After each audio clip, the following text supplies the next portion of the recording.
Experiments in Stripes, Part 1.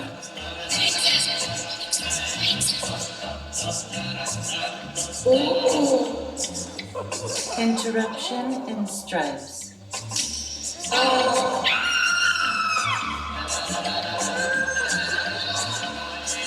What you're about to hear are excerpts from The Devil's Clock, A History of Stripes, by Michel Pastereau.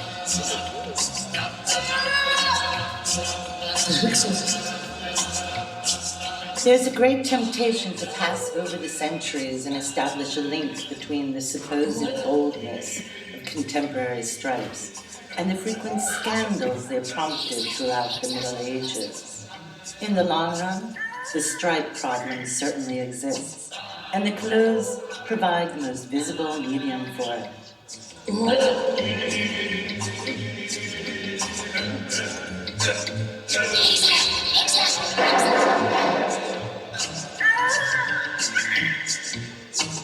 the Middle Western world, there are a great number of individuals, real or imaginary, whom society, literature, and iconography endow with striped clothing. In one way or another, they are all outcasts or reprobates. From the Jew and the heretic to the clown and the juggler, and including not only the leper, the hangman, and the prostitute, but also the disloyal knight of the Round Table, the madman of the Book of Psalms, and the character of Judas.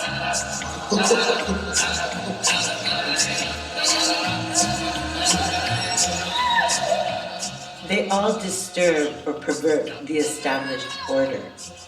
They all have more or less to do with the devil.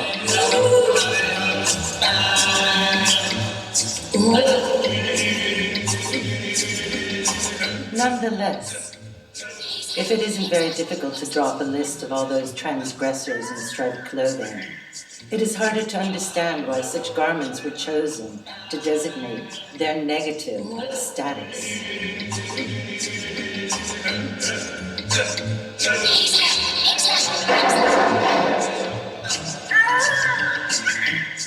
On the contrary, beginning from the 12th and 13th centuries, abundant documentation in all areas emphasizes the demeaning, pejorative, or clearly diabolic quality of striped dress.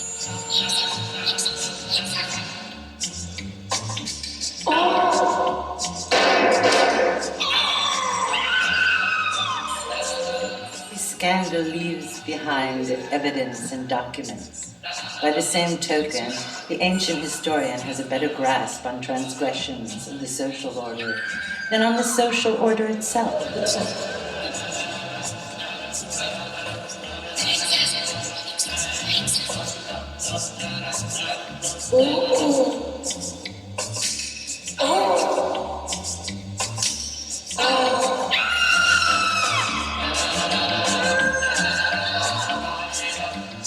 Hardly any documentation for plain fabric because it represents the ordinary, the quotidian, the norm.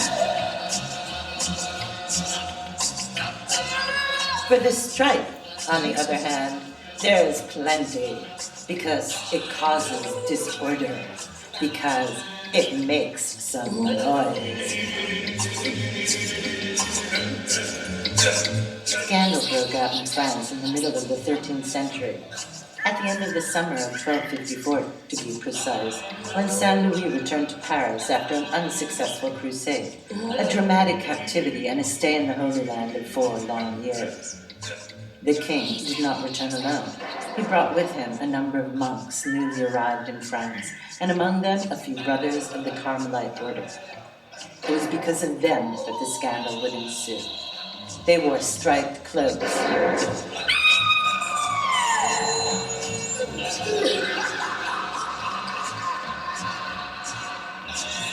Este, que ex duobus texta est non induris.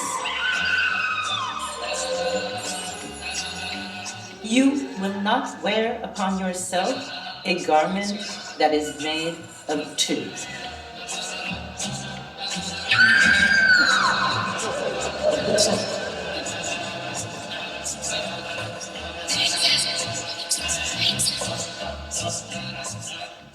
The medieval stripe was the cause of disorder and transgression.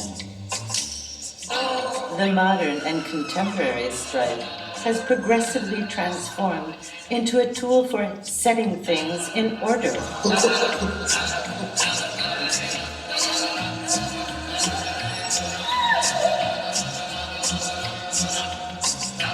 But if it organizes the world and society, the stripe itself seems to remain unwilling to serve any organization too rigorous or too limited.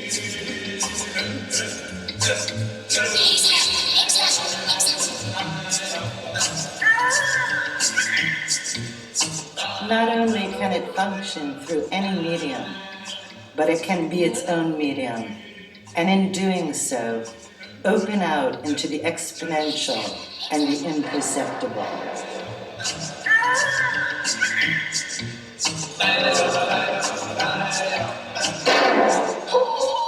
All striped surfaces can thus constitute one of the lines in another larger striped surface, and so on. The seismology of the stripe is infinite.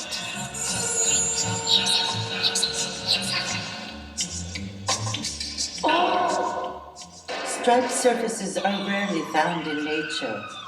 When man encounters them, he considers them curiosities and sometimes fears them, sometimes admires them.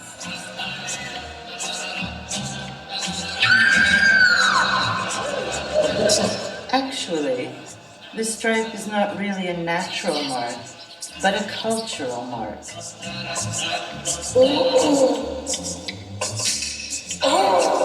In the landscape, it begins with the plowshare, followed by the teeth of rakes and the tracks of wheels, and culminating with railways, electric poles, telegraph lines, and highways.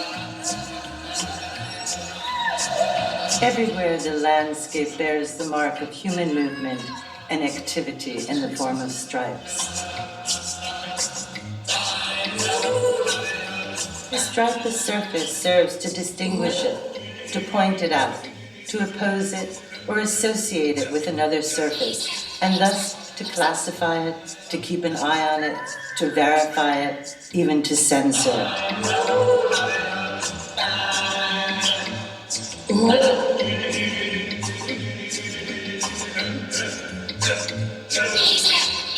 So this has been Experiments in Stripes, Part 1.